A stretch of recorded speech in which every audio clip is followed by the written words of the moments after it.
Shalom saudara-saudara yang dikasihi Tuhan Yesus Kristus. Selamat pagi, salam sejahtera buat saudara semua dimanapun saudara berada. Damai dan sukacita oleh Roh Kudus melimpah senantiasa dalam hati dan kehidupan saudara semua. Sebelum kita mendengarkan renungan firman Tuhan, mari sama-sama kita berdoa.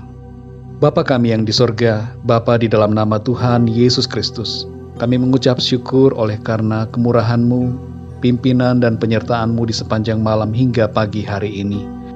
Kembali kami ada saat ini karena kemurahan Tuhan. Dan saat ini Tuhan kami mau mendengarkan sabda kebenaran firman-Mu. Berbicaralah kepada kami ya Tuhan. Urapi kami supaya kami dapat mengerti akan kebenaran-Mu. Dalam nama Tuhan Yesus Kristus kami berdoa. Haleluya. Amin. Saudara yang dikasihi Tuhan, ayat renungan kita pada saat ini terdapat di dalam Galatia pasal 3 ayat 13. Tertulis demikian. Kristus telah menebus kita dari kutuk hukum Taurat dengan jalan menjadi kutuk karena kita. Sebab ada tertulis, terkutuklah orang yang digantung pada kayu salib. Saudara yang dikasihi Tuhan, setiap orang yang percaya kepada Tuhan Yesus Kristus telah dibebaskan dari segala kutuk yang diakibatkan dari kelalaian menjalankan hukum Taurat.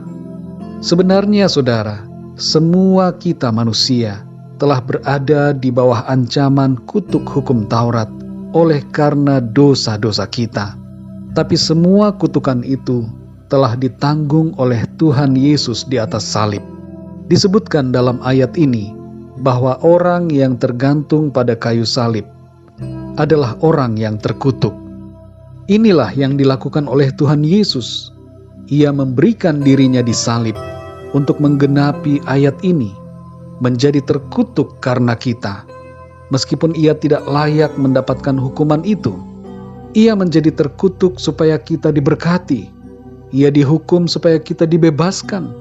Ia mati supaya kita hidup.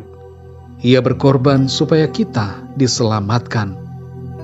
Saudara yang dikasihi Tuhan, kutukan apa yang dimaksud dalam ayat ini yang telah dibebaskan dari kita?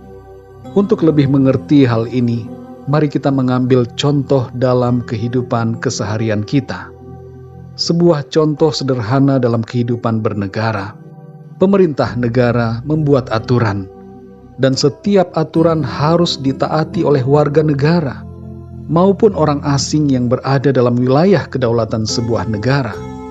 Setiap pelanggaran akan mendapatkan konsekuensi hukuman, baik ringan maupun berat. Kita pasti masih ingat bagaimana seorang warga negara Indonesia dijatuhi hukuman mati di sebuah negara lain karena melakukan pelanggaran.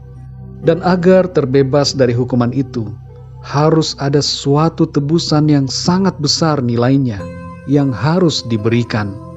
Hal ini menggambarkan mengenai kutuk yang dimaksud. Hukuman atas pelanggaran disebutkan dengan kata kutuk. Allah yang memerintah telah membuat aturan-aturan bagaimana seharusnya manusia ciptaannya hidup. Dan setiap aturan itu memiliki konsekuensi.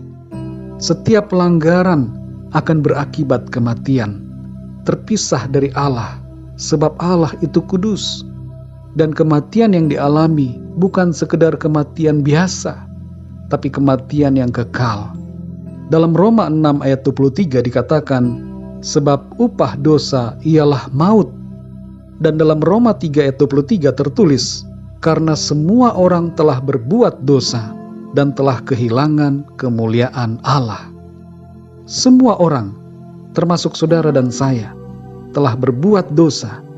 Dan sebagai akibatnya adalah kita akan mengalami kutuk akibat dosa, yaitu maut. Bukan sekedar mati jasmani, tapi kebinasaan kekal dalam penghukuman yang abadi. Perbuatan baik, amal atau sedekah tidak dapat membebaskan kita dari hukuman dan kutuk maut ini. Perbuatan apapun tidak dapat menyelamatkan kita. Hanya ada satu cara agar kita bisa keluar dari kutuk dosa ini. Sebuah cara agar kita terbebas dari penghukuman, yaitu dengan adanya suatu tebusan. Tebusan itu bukan binatang, tapi haruslah manusia, karena kita adalah manusia. Dan manusia yang menebus kita itu harus suci, tak berdosa, untuk menebus kita yang berdosa. Dan inilah saudara yang dilakukan Allah untuk kita. Mengapa tebusan ini harus ada? Untuk memenuhi tuntutan keadilan Allah. Karena kasih-Nya, Allah sendiri datang ke dunia, menjadi manusia sama seperti kita, untuk menjadi korban tebusan, menanggung kutuk yang harus kita tanggung, supaya kita terbebas dan diselamatkan. Saudara yang dikasihi Tuhan, kalau ada di antara saudara yang mendengarkan renungan ini, belum percaya kepada Tuhan Yesus Kristus, mari buka hati saudara, percayalah kepadanya, agar saudara diselamatkan dari kutuk kebinasaan dan memperoleh kehidupan yang kekal. Ikutilah doa saya. Tuhan Yesus, aku percaya Engkau adalah Allah yang telah datang sebagai manusia. Engkau adalah Tuhan dan Juru Selamat yang telah mati dan berkorban untuk menebus aku dari penghukuman akibat segala dosaku. Aku percaya dan menerima Engkau ya Tuhan Yesus. Ampunilah aku Tuhan, masuklah dalam kehidupanku, dan pimpinlah hidupku mulai saat ini, sampai selamanya. Amin. Bagi saudara semuanya yang sudah percaya, mari sama-sama kita berdoa. Bapa kami yang di sorga, Bapa di dalam nama Tuhan Yesus Kristus, kami mengucap syukur untuk kebenaran firman-Mu yang mengingatkan kami bahwa Engkau telah membebaskan kami dari kutuk akibat segala dosa kami. Engkau telah mati supaya kami hidup. Engkau berkorban supaya kami diselamatkan. Hukuman yang seharusnya ditimpakan kepada kami telah Engkau tanggung. Segala kutuk kami Engkau yang pikul, dan Engkau telah membebaskan kami dari segala kutuk akibat dosa. Terima kasih ya Tuhan. Kami bersyukur oleh karena anugerah-Mu. Kami bersyukur oleh karena kasih-Mu Tuhan. Kami yang tidak layak, Engkau layakkan. Kami yang seharusnya binasa, Engkau selamatkan. Terima kasih ya Tuhan. Kami bersyukur dan memuji Engkau. Tidak ada yang dapat kami lakukan selain mempersembahkan hidup kami dengan cara hidup seturut dengan kehendak-Mu. Terima kasih ya Tuhan. Di sepanjang hari ini kami mohon pimpinan dan penyertaan-Mu. Berkati kami dalam segala aktivitas kami, dan biarlah apa yang kami lakukan semuanya membawa kemuliaan bagi nama Tuhan. Kami berdoa untuk yang sakit, sembuhkanlah ya Tuhan, dan kuatkanlah yang lemah. Berikanlah semangat yang baru bagi yang berputus asa, dan nyatakanlah pertolongan-Mu yang ajaib bagi setiap mereka yang memiliki masalah dan persoalan dalam hidupnya. Terima kasih ya Tuhan.